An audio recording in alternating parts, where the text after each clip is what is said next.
નમસ્કાર, સ્વાગત છે તમારું રામબાગ શાળાના યુટ્યુબ ચેનલ પર। આજે આપણે ધોરણ 7 વિષય હિન્દી इकाई 3 सच्चा हीराનું નાટ્યકરણ કરવા જઈ રહ્યા છીએ। તો આપની સામે પ્રસ્તુત છે नाटिका। सूर्य अस्त हो रहा था। पक्षी चहचहाते हुए अपने अपने नीड की ओर जा रहे थे। गांव की कुछ स्त्रियां पानी लेने के लिए घड़े लेकर कुएं की ओर चल पड़ी। पानी भरकर कुछ स्त्रियां तो अपने घरों को लौट गई, परंतु उनमें से 4 कुएं की पक्की जगह पर बैठकर आपस में इधर उधर की बातें करने लगी। बातचीत करते करते बात बेटों पर जा पहुंची। उनमें से एक की उम्र सबसे बड़ी लग रही थी। वह कहने लगी, भगवान सबको मेरे बेटे जैसा बेटा दे। उसका कंठ बहुत मधुर है, वो बहुत अच्छा गाता है। उसका गीत सुनकर तो कोयल और मैना भी चुप हो जाते हैं। लोग बड़े चाव से उसका गीत सुनते हैं। उसकी बात सुनकर दूसरी स्त्री का मन हुआ कि वह भी अपने बेटे की प्रशंसा करे। उसने पहली स्त्री से कहा, मेरा बेटा बहुत ही शक्तिशाली और बहादुर है। उसका तो सबसे बहादुर और शक्तिशाली है, उसकी बराबरी कोई नहीं कर सकता। वह बड़े बड़े बहादुरों को भी पछाड़ देता है। वह आधुनिक युग का भीम है। यह सब सुनकर तीसरी औरत भला कि कैसे चुप रहती, वह बोल उठी, मेरा बेटा तो साक्षात बृहस्पति का अवतार है।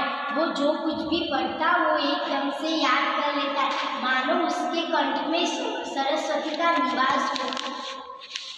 तीनों औरतों की बातें सुनकर चौथी स्त्री चुपचाप बैठी रही। उसने अपने बेटे के बारे में कुछ न कहा। पहली स्त्री ने उसे टोकते हुए कहा, क्यों बहन तुम क्यों चुप हो? मैं मेरे बेटे की क्या प्रशंसा करूं? वह न तो गंधर्व सा गायक है, न तो भीम सा बलवान है, और न ही वो तो साक्षात बृहस्पति का अवतार है। कुछ समय बाद जब वे सब घड़े सिर पर रखकर लौटने लगी,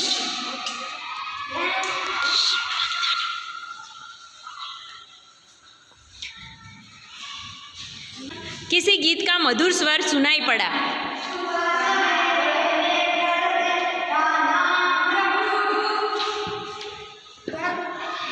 देखो मेरा हीरा गा रहा है, तुम सबने उसका कंठ का आवाज सुना? वह लड़का गीत गाता गाता उसी रास्ते से निकल गया। उसने अपनी माँ की ओर कोई ध्यान नहीं दिया। इतने में दूसरी स्त्री का बेटा उधर से आता दिखाई दिया। दूसरी स्त्री ने उसे देखकर गर्व से बोला, देखो मेरा लाडला बेटा आ रहा है। शक्ति और सामर्थ्य में इसकी बराबरी कौन कर सकता है? वह यह कह ही रही थी कि उसका बेटा भी उसकी ओर ध्यान दिए बिना ही निकल गया।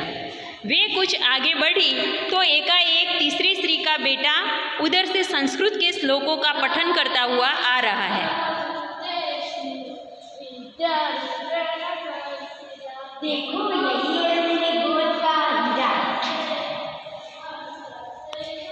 यही मेरी गोद का हीरा। इसे कौन साक्षात बृहस्पति का अवतार नहीं कहेगा।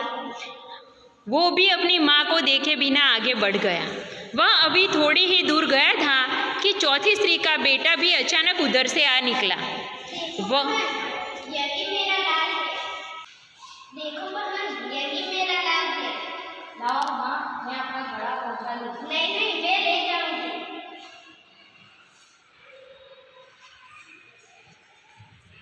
तीनों औरतें उसके बेटे को देखती ही रही। तभी वह वृद्ध महिला जो बहुत देर तक से इन औरतों के पीछे चलती हुई इनकी बातें सुन रही थी, पास आकर बोली, देखिए